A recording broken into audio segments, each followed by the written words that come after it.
Bom dia, bom dia, bom dia. Vamos iniciar mais um dia de live, nosso terceiro dia de live. Já vou compartilhar com algumas pessoas aqui pra, ver se esse povo tá acordado pra assistir minha live. Então vamos lá, gente. Olha só. Hoje a gente entra de fato no conteúdo do livro. E qual que é o conteúdo do livro? Não é só a vulnerabilidade. Hoje tem a ver também, mas hoje nós vamos falar sobre a escassez. O que é a escassez? Nunca ser bom o bastante. Será mesmo que você não é bom o bastante? E é sobre isso que a gente vai falar hoje. Fran, faça um bom dia! É uma honra ter você aqui. Fran, olha só. Hoje nós vamos falar sobre a escassez. Aí a gente já vai entrar no conteúdo mesmo do livro. E a escassez, o que é? É a pessoa achar que nunca é boa o bastante, né? A pessoa achar que não é capaz de fazer aquilo. Então a gente vai falar sobre isso hoje na live. Só me sinaliza se a conexão tá boa, se não tá travando e tal. Se caso acontecer algo, me avisa. Enquanto o pessoal vai entrando na live também, Carol, faça um bom dia, Carol. A Carol é maravilhosa, consteladora. Eu tenho uma caminhada com ela desde 2020. Uma mulher incrível, incrível mesmo. E olha só, começando aqui no assunto de escassez, enquanto o pessoal vai entrando... Ah, obrigada, Fran. Enquanto o pessoal vai chegando na live, enquanto o pessoal vai acordando, né? Já vou começar com o conteúdo, porque eu não fico enrolando. Então, hoje, nós vamos falar sobre a parte da escassez, né? Sobre a pessoa nunca ser boa o bastante. E sobre isso, a pesquisadora, né, a autora, ela pesquisou durante 12 anos. 12 anos. E esse é um assunto que ele assola muitas famílias. Só que antes de começar, de fato, ela aborda que teve uma mulher na plateia em que ela estava que comentou o seguinte: olha, a gente vive numa geração muito narcisista, nas redes sociais, nos relacionamentos, em tudo. Uma geração narcisista. As pessoas acham que são boas o bastante, né? E de onde vem esse termo narcisista? Por que está sendo muito utilizado esse termo, né? O narcisismo. Aquela pessoa é narcisista dentro de um relacionamento. Ou, o meu chefe é narcisista. Ou as pessoas, no geral, estão se tornando narcisista. A gente tem que ter muito cuidado com os termos que a gente utiliza. Principalmente com esses termos técnicos, né? Porque esse tipo de termo técnico, quem pode dar é alguém que trabalha nessa área, né? Um psicólogo, um psiquiatra, enfim, que vai poder utilizar com mais precisão esse termo. Porém, durante a pesquisa, ela descobriu que realmente existe um aumento nessa questão lá nos Estados Unidos, né? Nos últimos 10 anos existe um aumento nessa questão do transtorno do narcisismo. E o que acontece? Os pesquisadores, eles também, de outros pesquisadores que ela cita ali no livro, eles encontraram dados que as músicas hoje, as canções de hoje, elas falam muito mais sobre o eu e meu do que nós e nosso. E isso acaba trazendo também essa questão do Leozinho, seja bem-vindo lá de Erechim, diretamente de Erechim para o mundo. E olha só, e esse aumento do narcisismo, ele veio com essa questão das músicas, né? Que hoje em dia é tudo muito eu, meu, do que nós e nosso. E também a questão das redes sociais. A Brenda, mentora também, minha mentora maravilhosa. Que honra ter você aqui. É incrível mesmo ter você aqui. E aí se observou que as pessoas, elas estão, de certa forma, se tornando um pouco mais egoístas, né? Até eu anotei aqui. Nessa questão da rede social, das músicas, né? De sempre estar olhando sempre para si. E na rede social existe muita questão da comparação. Principalmente com a questão das influenciadoras, né? Que a gente olha e pensa que a vida delas é perfeita. E eu não tô falando a gente só por mim. Eu ouço isso muito nas sessões de coaching. Eu ouço isso muito em conversas informais com as pessoas. Nossa, mas a vida daquela pessoa parece ser tão fácil. Aquela pessoa vive viajando. E aí você olha e pensa assim, poxa, mas por que tá fazendo essa comparação, né? E até no livro cita que momentos de nostalgia podem gerar uma comparação e podem gerar uma frustração na pessoa. Cantor Taylor, o pessoal de Erechim hoje tá chegando aqui na live também. É uma honra ter você aqui também. E, gente, tem até uma pergunta que tem no livro que eu anotei aqui, que é a seguinte. Transformamos a sociedade de pessoas egoístas que só se interessam por poder, sucesso e em se tornarem importantes? Será mesmo que a gente está vivendo isso? Que as pessoas pensam que são mais importantes que tudo? Isso antes da gente entrar realmente no assunto. Elias, seja bem-vindo também aqui do Material de Construção, aqui pertinho de casa, uma pessoa incrível. E outra pergunta que tem no livro, que faz a gente pensar também, será que estamos com um ego tão inflado que acreditamos ser superiores, mesmo quando não estamos contribuindo com algo relevante para a sociedade? E aí a pergunta que eu faço qual é a contribuição que você está fazendo para a sociedade hoje? Antes de você se comparar, antes de você olhar para o outro, o que você tá fazendo de bom através do seu servir, dentro da sua casa, no seu trabalho? O que você está fazendo de bom para a sociedade? E agora, vamos analisar esse tema que eu anotei aqui também, com a visão da vulnerabilidade.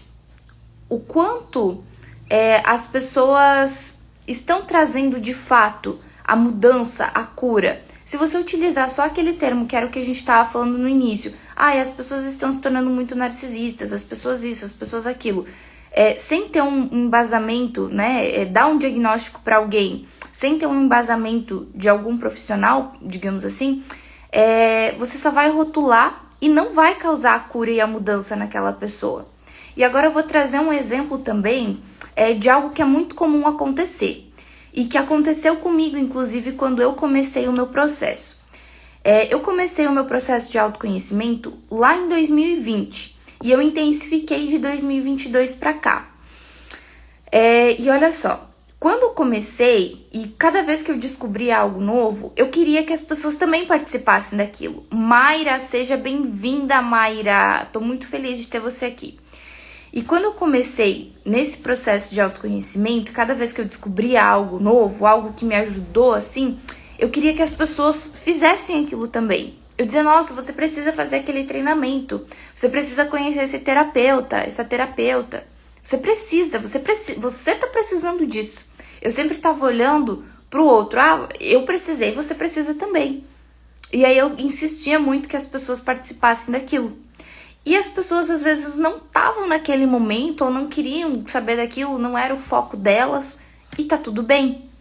Mas muitas vezes acontece da gente querer que algo que foi tão bom pra gente seja tão bom pro outro também. Mas cada pessoa é única. Cada pessoa tem o seu momento. Inclusive minha mãe acabou de entrar na live e ela é prova disso, que para um dos treinamentos que eu fui, eu queria muito que ela fosse, eu insisti muito que ela fosse, e ela não quis ir. Mãe, confirma pra mim aqui. E olha só, eu queria muito que ela fosse, mas não era a vontade dela e tá tudo certo. E a gente tem que respeitar, né? Só que na época eu não entendia, porque aquilo foi tão bom pra mim, que eu queria que ela fosse também, eu queria que toda a minha família fosse, eu queria que todas as pessoas que eu conhecia fossem. E nem sempre é assim, né? Cada pessoa passa por experiências diferentes. Cada pessoa tem momentos diferentes. Claro que, você quer gerar a cura em alguém? Tá, mas você perguntou se essa pessoa quer ajuda? Você perguntou se essa pessoa tá precisando de algo? Se ela realmente quer fazer parte disso? Você já buscou trazer o seu resultado, trazer aquilo que aconteceu de bom com você? Muitas vezes você só ficar insistindo, a pessoa vai dizer assim, não houve mudança. Essa pessoa realmente não se curou. Ela tá dizendo que se curou, mas não se curou. Mas o que você tá mostrando através de você, de bom, né? Não para mostrar para os outros, mas para você mesmo. Que houve uma mudança, que você se curou daquilo que te machucava, que algo aconteceu e que você tá diferente, que as pessoas olhem pra você e digam assim, você tá diferente. Eu tô vendo algo diferente em você, o que aconteceu? Deixa também as pessoas perguntarem, porque quando você fica só insistindo, você precisa fazer isso, você precisa dessa transformação, você precisa dessa cura. Às vezes nem é o outro que precisa, é você mesmo que tá precisando. Nem sempre vai ser o outro. E, gente, tem algumas questões que é muito importante a gente considerar e que estão aqui no livro, tá? E quando a gente considera essas questões, é muito mais fácil viver plenamente, tá? E eu vou citar aqui para vocês essas questões. São algumas perguntas que vai fazer quem tá aqui na live pensar, tá? Então, a primeira pergunta é: quais mensagens e expectativas que definem a sociedade em que vivemos e como a cultura social influencia os nossos comportamentos? Você já parou para pensar que as expectativas que você coloca em algo ou as mensagens que você recebe, eu não tô só falando de mensagem no celular, né, no direct, no WhatsApp, enfim, mas as mensagens no geral, do mundo geral, das coisas que acontecem na nossa vida. Como que elas influenciam na sua vida? Como que a cultura social que a gente vive hoje está influenciando nos seus comportamentos, naquilo que você faz? Quais são as mesas que você se senta? Quais são as pessoas que você escolhe andar na sua caminhada? Quais são os ambientes que você escolhe frequentar? Tem ambientes que você frequentava em algum momento que daí, depois de algum outro momento, não faz mais sentido. E tá tudo certo. Só que tem gente que vai estranhar. Poxa, aí sim as pessoas vão ver, tá diferente. Aí, além das pessoas verem, você tá diferente, que legal, o que aconteceu? Vai ter aquele julgamento. A Stephanie, ela tá muito chata agora. Agora ela não frequenta mais esses ambientes e vão ver até piadinha. Eu até vi um vídeo do Thiago Brunet ontem, que tem gente que fala assim, agora ganhou um dinheirinho, daí não se mistura mais. Nem sempre é por isso. Às vezes se for, que bom. Mas não é só a questão do dinheiro, né? O dinheiro ele vem depois, ele é a consequência de tudo aquilo que você tá fazendo. Mas o que eu digo os ambientes que você frequentava no passado, que era até o que eu tava falando ontem na live, de como que foi ali a minha adolescência, os ambientes que você frequentava talvez hoje não faz mais sentido. E porque você tá em outra fase, em outro nível, você quer frequentar outros ambientes, você quer se conectar com outras pessoas, você quer aprender com outras pessoas. Então, como que o ambiente social, como que a cultura social está influenciando você hoje? Agora a segunda pergunta. De que maneira as dificuldades que enfrentamos produzem comportamentos cujo objetivo principal é nos proteger? Cher, seja bem-vinda, é uma honra ter você aqui na live. Gente, olha só, vamos refletir agora sobre essa pergunta. De que maneira as dificuldades que enfrentamos produzem comportamentos cujo objetivo principal é nos proteger? Do que você vem se protegendo através do seu comportamento?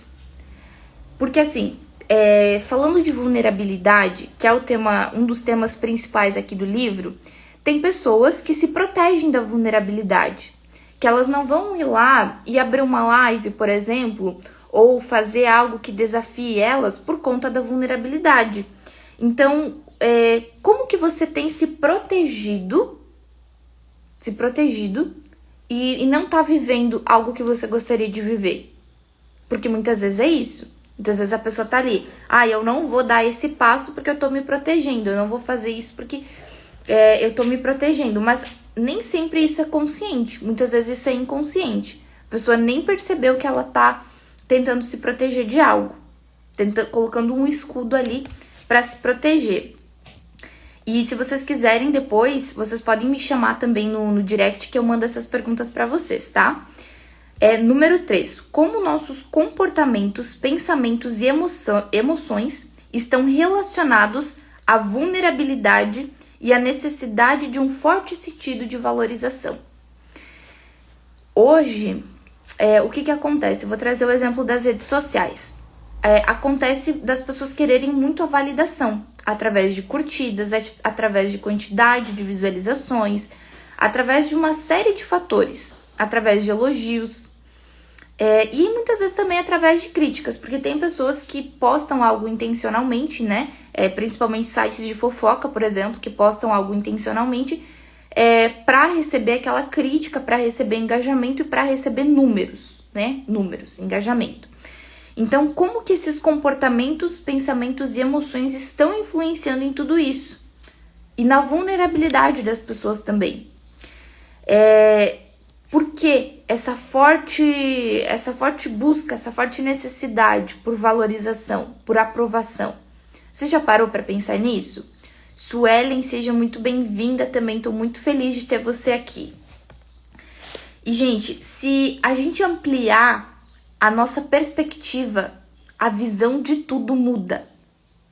A visão de tudo muda. E eu vou repetir essa frase, ela tá aqui no livro. Se a gente ampliar a nossa perspectiva, a visão muda. Quando você amplia a perspectiva, quando você tem a visão do todo, tudo vai mudar. Porque você tá enxergando lá na frente. Porque você tá vendo o total. Tem algo acontecendo na sua frente, na empresa que você trabalha, no lugar que você está frequentando, e que você vê que você pode resolver, você está tendo a visão do todo. Estamos reféns da necessidade, exatamente. É a quantidade de curtidas, é a quantidade... E, gente, até voltando nessa questão ali, que a Fran comentou essa chave, a quantidade de clientes que você tem não são a quantidade de seguidores que você tem. Esses dias até eu vi um vídeo também de um corte daqueles do Shark Tank Brasil. E uma das investidoras perguntou, quantos clientes você tem? E ela falou, eu tenho tantos mil seguidores nas redes sociais. Tá, mas seguidor nem sempre é cliente. Então as redes sociais, muitas vezes, elas trazem esse senso de, poxa, as pessoas estão me seguindo, as pessoas estão me notando, as pessoas estão curtindo. Eu tenho uma quantidade boa ali, visualizando tudo que eu quero, mas essas pessoas estão se tornando seus clientes? Está trazendo resultado para você? Ou você só está buscando essa valorização, essa necessidade, essa aprovação? Porque tem isso também, né? E agora voltando aqui, vou repetir mais uma vez a frase, porque essa frase é bem importante, até grifei ela aqui. Se ampliarmos a perspectiva, a visão muda, sem perder de vista os problemas que vivendo, discutindo, podemos enxergá-los como parte do quadro maior. Quando a gente tem a visão do todo, quando a gente consegue visualizar tudo, a gente sabe que aquele problema é só uma parte de um grande quadro. Vamos imaginar um quadro bonito, grande assim, numa parede, mas tem uma falhazinha num cantinho. E aí, esse problema é como se fosse essa falha nesse quadro. Só que aí você consegue ter a visão do todo. Você sabe que aquele problema... a Eliane acordou cedo hoje. Bom dia, Eliane. Que bom ter você aqui. Tô bem feliz. Ontem ela mandou assim pra mim. Nem sei se eu poderia compartilhar isso aqui, mas ela mandou assim no direct. 8 horas pra mim é como se fosse 5 horas da manhã. E hoje ela tá aqui. Obrigada, Eliane, por estar aqui. E, gente, olha só, o problema, às vezes ele é só uma partezinha, só uma falhazinha que tem num quadro. E você tá achando que é o quadro todo, que o quadro todo estragou. Então, assim, é só uma falhazinha. Você vai conseguir resolver aquilo, você vai conseguir retocar aquele problema. Mas entenda que ele não é o quadro todo. E, gente, agora vamos falar da parte principal desse capítulo, né? Que é a escassez. Só que eu precisava fazer essa introdução Porque senão ia ficar algo vago, algo pensando assim, poxa, eu, né? Que é a questão que a gente tava falando do narcisismo. Que é o eu, meu, e não nós e nosso. Porque quando você não tem uma mentalidade escassa, você entende que você vai prosperar e que isso também você vai acabar transbordando. E eu não tô falando, quando eu falo de prosperidade, eu não tô falando só em dinheiro, mas eu tô falando em todas as áreas da sua vida. Você vai transbordar na vida de outras pessoas também, que é como um copo. Quando você começa a encher esse copo e ele chega no limite dele, você continua colocando água ali, ele transbordou. E isso para as coisas boas e para as coisas ruins. Se você colocar só coisas ruins naquele copo, ele vai transbordar com coisas ruins. Tem gente que até fala assim, nossa, eu explodi porque foi a última gota. Mas para ter a última gota, precisou ter a primeira, a segunda, a terceira, a quarta. E encher o copo. Então agora a gente vai falar sobre a escassez.